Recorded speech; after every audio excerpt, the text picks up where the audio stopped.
How are you. मैं उम्मीद करता हूँ कि आप खैरियत से होंगे। मैं हूँ जी हमूदुर रहमान जसरा और आप देख रहे हैं मेरा यूट्यूब चैनल लर्न विद जसरा। ये एक हार्ड टॉपिक है कि जो कॉन्स्टिट्यूशनल अमेंडमेंट्स हैं पाकिस्तान में, आईनी तरामीम का इशू जो हुकूमती बेंचेस की तरफ से प्रपोज की गई हैं, यानी अभी तक हुई नहीं है लेकिन उनके ऊपर बहस चल रही है कि क्या होनी चाहिए या नहीं होनी चाहिए। सबसे पहले मैं आपको ये बताता चलूँ कि जो कॉन्स्टिट्यूशन होता है वो किसी भी मुल्क का supreme law of the land होता है।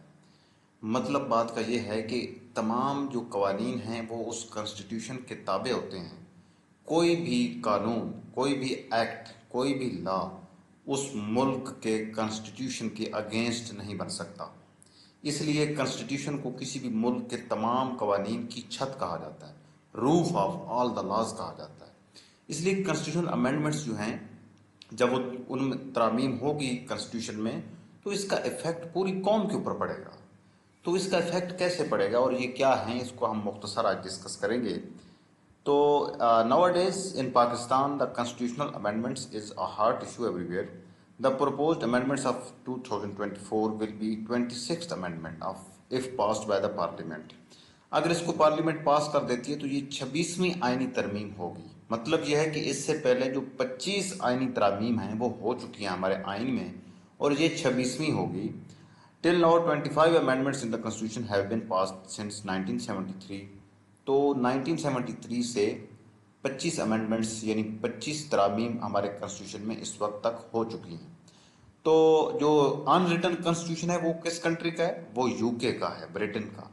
और कोई पूछ ले कि सबसे छोटा, सबसे ब्रीफ जो है आइन वो किस कंट्री का है? वो यूएसए का है।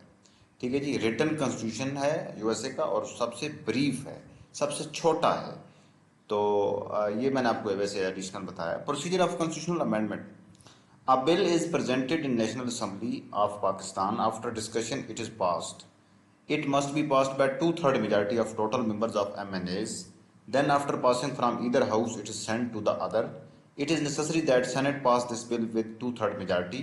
The Constitution of Pakistan is a rigid constitution. This is the reason amendment is not so easy. यानी जो कॉन्स्टिट्यूशनल अमेंडमेंट का बिल होगा वो या तो सेनेट में शुरू होगा या फिर नेशनल असेंबली में होगा।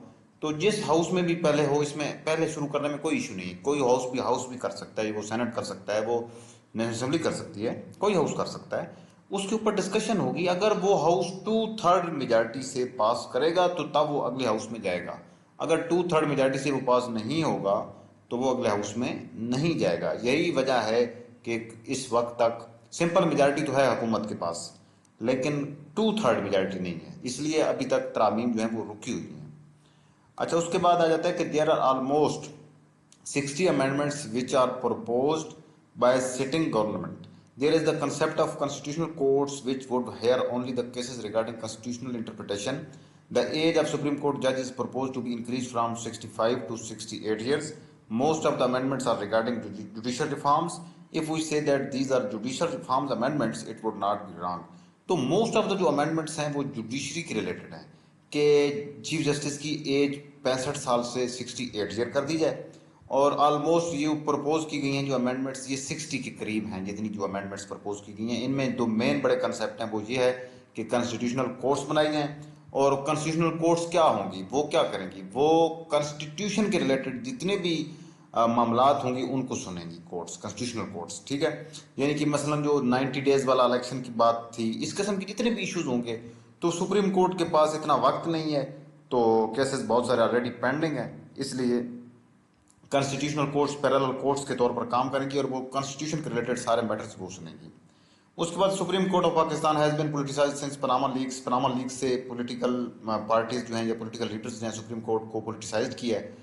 It is a common perception that Chief Justice of Pakistan is central figure affecting the political landscape in the country. Qazi Fazisa is the supporting the sitting government and next most senior judge, the puisne judge. Puisne judge कौन सा होता है? वो जज होता है जो next to the chief justice हो, जिसने आगे चीफ जस्टिस बनना हो, तो वो मंसूर अली शाह साहब हैं। तो उनका रास्ता रोकने के लिए ये अमेंडमेंट्स बनाई गई। ये एक पब्लिक ओपिनियन, हमारी परसेप्शन जो है ना वो हमारी सोसाइटी में, हमारे मुल्क में मौजूद है कि काजी फजीसा को एक्सटेंशन देने के लिए और मंसूर अली शाह का रास्ता रोकने के लिए ये अमेंडमेंट्स बनाई गई हैं। तो ये एक मुख्तसर सा तारुफ था कॉन्स्टिट्यूशनल अमेंडमेंट्स पे। मज़ीद इसके ऊपर डिटेल के साथ हम वीडियो रिकॉर्ड करेंगे। मिलते हैं अगली वीडियो में। अल्लाह हाफिज़।